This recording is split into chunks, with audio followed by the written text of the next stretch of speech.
In this week's Mommy Minute, at the start of every new school sports season, athletic trainers see a spike in injuries. Why is that, and how can it be prevented?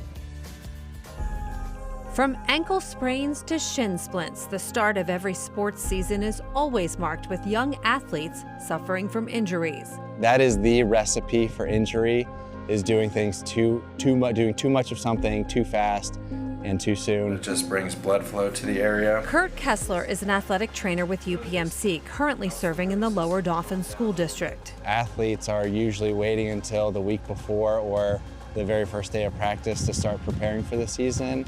And I hate to say it's too late, but at that point, you don't give yourself enough room to address some of those deficits that need to be changed in order to, help performance or prevent injury. For example, he says some athletes see cramping as a sign that they need to eat a banana or drink electrolytes. He says that's a myth. Unless you're running marathons, that mindset is a little bit outdated. Cramping is more associated with not being accustomed to a certain intensity of exercise, not necessarily what's happening physiologically. In addition to stretching, Kessler says strength training should be a priority. Injuries are less about tight muscles and usually more about overloaded muscles. He says strength training should start in middle school. In order to play sports, your body has to be up for the demands of whatever sport you're playing. And where I see the disconnect is that we're playing a high volume of sports, but not really giving ourselves a foundation of strength and movement to be able to withstand that. What's also important, Kessler says, is rest. Before high school, he says athletes should not exceed their age when it comes to hours played per week. For example, a 12-year-old should practice and compete no more than 12 hours.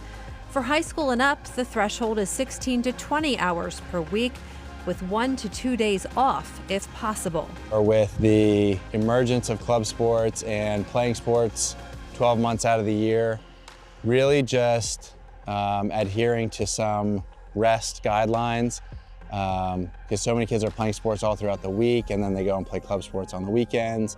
And it gets to be a point where it becomes too much and we're not allowing their bodies to recover and adapt. Kessler encourages parents to reach out to the athletic trainers at their child's school for advice and even for treatment. He says often parents will seek advice from a family physician who may opt to just remove the child from sports entirely for weeks on end, when that is not always necessary. Stay with us. We'll be right back. Hi, I'm Eric Finkenbinder from ABC 27, and we're excited to announce the new ABC 27 News Plus app. Live stream newscasts or watch content on demand. This is different than the ABC 27 app on your smartphone. You can check this out at home, and it's very easy to use. With a Fire Stick, go to the home page, scroll down to search. From there, enter ABC 27. Move over to the apps, and there we are. Click the icon and install. It's just that easy.